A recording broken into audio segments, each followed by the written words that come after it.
British advanced pain clinic, నొప్పి మాయం, surgery దూరం. For appointments 9155515563. Vamshi farm close అవ్వడం, వంశీ ఈరోజు ఈ పరిస్థితిలో ఉండడం, దీనంతటికీ మీరు నేత్ర చేతిలో ఓడిపోయారు అని అనుకోవచ్చా, లేకపోతే మీ బ్యాడ్ టైమా? ఈ రెండిట్లో ఏదంటారు? అట్లా కాంపిటీషన్ అంటే ఎప్పుడూ లేదు. నాకు వాళ్ళది గ్రో కావాలని ఉండే. నాది లాయర్ దగ్గర కూడా ఒక రోజు ఇది వారిది ఫార్మ్ డిస్ప్యూట్ వచ్చినప్పుడు అదే చెప్పిన, అది ఎంత గ్రో అయితే నాకు అంత హ్యాపీ అని చెప్పిన. అది ఏదో హీరో అయిదామని చెప్పింది కదా, నిజంగానే నాకు అది గ్రో కావాలి, అది నడవాలనే ఉండే. సైమల్టేనియస్గా నాది కూడా నడవాలని ఉండే.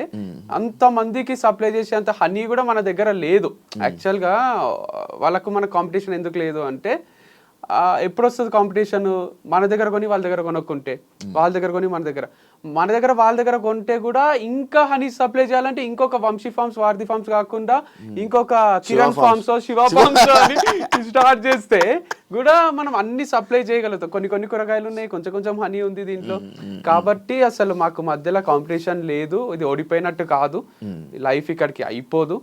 సో ఇంకోటి ఏదన్నా చేస్తా కాబట్టి అసలు ఆ క్లెయిమ్ లేదు నాకు. అరే ఇది ఏదో లాస్, నేను పర్సనల్గా దీన్ని నడిపించలేకపోయినానుంది తప్ప వాళ్ళు నడిపిస్తున్నారు అది పోయింది అనేది ఎప్పుడూ లేదు నాకు. వాళ్ళు నడిపిస్తేనే హాయి నాకు. ఇంకా ఇందాక నేను నార్మల్గా ఫ్లోలోనే మీ వైఫ్ అనగానే ఎక్స్ వైఫ్ అని మెన్షన్ చేస్తాను. ఇది నేను వేరే వాళ్ళ నుంచి నేర్చుకున్నా. నా వైఫ్ అనే మాట్లాడుతుంటే నేను, వాళ్ళు ఎక్స్ వైఫ్ అని వాళ్ళు మెన్షన్ చేస్తున్నారు. ఎవరు ఒక ఆడపిల్లతో మాట్లాడినా, స్పెసిఫిక్ ఆడపిల్లలతోని వాళ్ళకే నచ్చలేదు. నా వైఫ్ ఉంటుండే కదా, ఇట్లా మేము ఇట్లా పోతుంటే ఆ ప్లేస్ ఏదన్నా అంటే, వైఫ్ కాదు ఎక్స్ వైఫ్ అంటే నాకు నువ్వు అంటానే అది గుర్తొచ్చింది. ఓహో వైఫ్ కాదు ఎక్స్ వైఫ్ అని నేను ఇక్కడ వాడిన అనమాట, అంతే. సో నాకు అది ఎక్స్ హస్బెండ్, ఎక్స్ వైఫ్ అని ఎప్పుడు రాకుండే. పెళ్లి చేసుకుంటా చేసుకోను, బాగుంది లైఫ్ ఇట్లా. మొన్న శివ, మన వేరే శివ ఉంటాడు కదా, ఆయన ఆదాన్ టీవీలో చేస్తాడు, ఆయన అడిగినప్పుడు చేసుకుంటా అని చెప్పిన. అప్పుడు అట్లా ఉండే ఒపీనియన్. కానీ చాలా చాలా అమేజింగ్ ఉంది లైఫ్. సింగిల్ లైఫ్ ఇంత బాగుంటుందా అనిపిస్తుంది. ఒకప్పుడు లవ్ చేసి అంత బాగుంది లవ్ అని అనిపించిండే, కానీ లవ్ ఉంటే లవ్వే ఉంటుంది, మనకు పైసలు ఉంటే ఏముండే అని కూడా రియలైజ్ అయినది. ఒక డ్రగ్ లాగా పెళ్లి కూడా ఒక డ్రగ్. వైఫ్, పిల్లలు, వాళ్ళ రెస్పాన్సిబిలిటీస్, వాళ్ళని స్కూల్కి దింపాలి.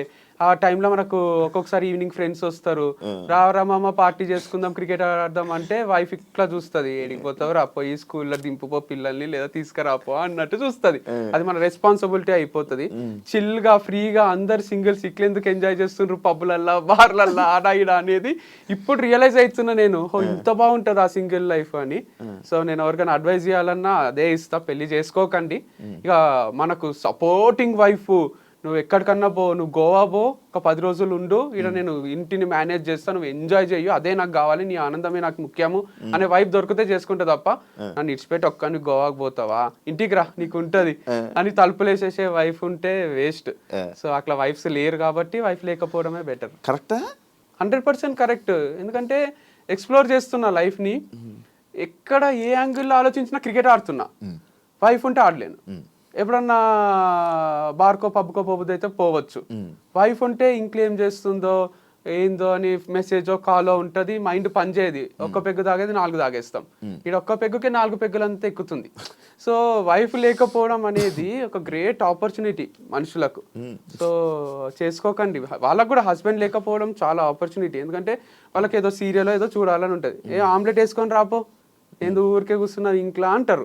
వాళ్ళకి ఫ్రస్ట్రేషన్ వస్తుంది, వీడు డబ్బులు సంపాదిస్తున్నాడు కాబట్టి ఇట్లా నా పైన డామినేట్ చేస్తున్నాడు అనిపిస్తుంది. దాని బదులు వాళ్ళు కూడా పెళ్లి చేసుకోకుండా అట్లా ఎంజాయ్ చేస్తూ గడిపేస్తే అయిపోతుంది, ప్రెషర్ ఫ్రీ లైఫ్ ఉంటుంది. లేకపోతే ఒక జైలు లాగానే పెళ్లి జీవితం, అంటే ఒక టైప్ సఫకేషన్, ఒక రూమ్ లో బంధించినట్టు ఉంటుంది అది. ఇప్పుడు నీ గచ్చిపల్లి ఫర్నిచర్ యాక్చువల్లీ అదే చాలా కాస్ట్లీ, చాలా మంచి ఫర్నిచర్ అమ్మేస్తున్నాం, ఎవరు కొంటలేరు అది. అది ఎందుకంటే ఫిక్స్డ్ ఉంది అది గోడలకు, అది డిస్మాంటిల్ చేసి వేరే దగ్గర తీసుకొని ఫిక్స్ చేసుకునేటట్టు పూర్తిగా లేదు. ఒకవేళ నేనే దాని షాప్ తెరవాలంటే జాగ్రత్తగా తీసి ఇంకో షాప్ లో పెట్టుకోవచ్చు కొంతవరకు. అది అట్లుంచి అట్లా రెంట్కి తీసుకొని దానికి అయిన ఖర్చుల ఒక 60% 50% నాకు ఇచ్చినా చాలా హెల్ప్ అవుతుంది. అది ఎవరు తీసుకుంటారు, ఎందుకంటే అవి సెంట్రల్ ఏసీలు ఉన్నాయి, ఇట్లా అంత ఫిక్స్ చేసిండ్రు, తీస్తే కంప్రెసర్ ఏదో పోతుంది అంట. అవి తీసుకొని పోయి కొనుక్కునేటట్టు లేదు పరిస్థితి. దానికే ఉంచి ఎందుకంటే అది రాగ్ ఇచ్చిండ్రు మనకి, ఇట్లా రాళ్ళు మొత్తం స్తంభాలు దాన్ని అంత ఇట్లా చేపించినాము. అదేదో మనము ఇట్లా ఇప్పి స్క్రూలతోని తీసుకుపోయి వేరే దగ్గర ఫిక్స్ చేసుకునేటట్టు లేదు, బందోబస్తు ఉంది ఇట్లా మొత్తం. మరి వాటికి వస్తుందా ఏమైనా నీకు? అంటే వస్తుంది, కరెక్ట్ చేస్తే అయితే అది ఒక 30-40 లక్షల మధ్యలో ఖర్చు అయింది. 20 లక్షల ఇచ్చి తీసుకోవచ్చు. ఎవరన్నా అదే షాప్ పెట్టుకునేటోళ్ళు, అక్కడ ఏమైనా శారీస్ అమ్మాలనుకున్నా, లేదా ఇంటీరియర్ బాగుంది కదా లైటింగ్ అంతా, ఒకవేళ ఏం లేదు లేకపోతే వదిలేస్తావా? అంటే అవన్నీ తీసుకుపోయి ఏదైనా మార్కెట్లో ఏమంటారు, ఒక మార్కెట్లో అమ్మేసి ఒక 2-3 లక్షలకు ఇట్లా పాత చోర్ బజార్లో అమ్మేసేయాలి వీటిని. ఇంకేం చేయాలి? తీస్తా. కొనేసి ఎవరైనా తీసేసుకుంటే బెటర్. అంటే 20 లక్షలు వస్తుంది ఎవరైనా తీసుకుంటే, లేకపోతే 2 లక్షలు వస్తుంది. అట్లుంది. చేపించేటప్పుడు 40 లక్షలు, కొంటే 20, ఎవరు కొనుక్కుంటే 2, అంటే 38 లక్షల్లో వస్తుంది. అయ్యా అట్లుంది. ఎన్నాళ్ళు, ఎన్ని రోజులు, ఎన్ని ఇయర్స్ నేను నమ్మి నీ తోడు ఉండి నీకు సపోర్ట్ చేసి నీకు స్టాండ్ తీసుకొని ఉన్న నీ ఫాలోవర్స్ కానీ లేకపోతే నిన్న నమ్మి ఉన్న ప్రేక్షకులకి ఎవరికి ఏమైనా చెప్పాలనుకుంటున్నాను? చాలా థ్యాంక్స్. నాకు వాళ్ళ ఫ్యామిలీ మెంబర్స్ లానే. ఎట్లాంటి ఫ్యామిలీ మెంబర్స్ అంటే, నాకు నేను అన్నట్టు ఫాదర్ ఫిగర్లు, టీచర్స్, నన్ను రూల్ చేసేవాళ్ళు నాకు అంత నచ్చరు. నువ్వు ఇట్లనే బతుకు, ఇట్లనే చెయ్యని. వీళ్ళు ఎట్లా అంటే మా అన్నలాగా అక్కలాగా ఫ్రెండ్లీగా ఉంటారు నాతోని. నేను ఇక్కడికి ఇంటర్వ్యూకి వచ్చే ముందు కూడా కొన్ని మెసేజెస్ చదివి కొన్ని రోజుల నుంచి చదువుతలేను. అందరూ అన్న వంశీ ఫార్మ్స్ క్లోజ్ చేస్తున్నావా, డోంట్ వరీ అన్న, యుల్ కమ్ బ్యాక్ అన్న, యుల్ డోంట్ గివ్ అప్ అన్న, ఇదన్నా అదన్నా అని చాలా మంది మెసేజ్లు చేసిండ్రు. చాలా సంతోషం అవుతుంది, ఇంతమంది మన గురించి ఆలోచిస్తుండ్రు. అక్కడ గచ్చిబౌలి దగ్గర మీ హోర్డింగ్ చూస్తుంటే డైలీగా ఉండదా అది అని డైజెస్ట్ చేసుకోలేకపోతుండ్రు. సో వాళ్ళందరే నన్ను ఇట్లా నిలబెట్టిండ్రు. సో వాళ్ళందరి వల్లనే ఇన్ని రోజులు నన్ను నడిపించగలిగిన. ఇంకొక బిజినెస్ స్టార్ట్ చేసినా నేను 100% సక్సెస్ అవుతా. అది మళ్ళీ నా స్టైల్లోనే చేస్తా, ఎవరో స్టైల్లో చెయ్య నేను. సో అంటే బిజినెస్ లా చెయ్యి అంటే ఐడియా అయితే వచ్చింది కదా. సో ఏదైనా ఐడియా వస్తే, అంటే ఐడియా అంటే బిజినెస్ ఐడియా వచ్చింది, ఎట్లా చేయాలి బిజినెస్ అని. ఏ బిజినెస్ చేయాలో ఐడియా వస్తలేదు. సో వచ్చిన తర్వాత మళ్ళీ స్టార్ట్ చేస్తే మళ్ళీ వీళ్ళే కొంటారు, మళ్ళీ నన్ను సపోర్ట్ చేస్తారు. కొనని వాళ్ళు కూడా కొంటారు, ఎందుకంటే ఈసారి అఫోర్డబుల్ ప్రైజెస్ లో ఉంటాయి అన్ని మన దగ్గర. మీకు కావాల్సినట్టే మిడిల్ క్లాస్ వాళ్ళ కోసమే స్టార్ట్ చేసిన అప్పట్లో. తర్వాత తెలియకుండా అది ప్రీమియం అయిపోయి హై క్లాస్ వాళ్ళకి అయిపోయింది. సో నా ఫాలోవర్స్ అందరు కూడా మిడిల్ క్లాసే ఉంటారు కాబట్టి ఈసారి వాళ్ళని ఉద్దేశించి తక్కువ ప్రైస్ లో ఏదన్నా స్టార్ట్ చేయాలని అనుకుంటున్నాను.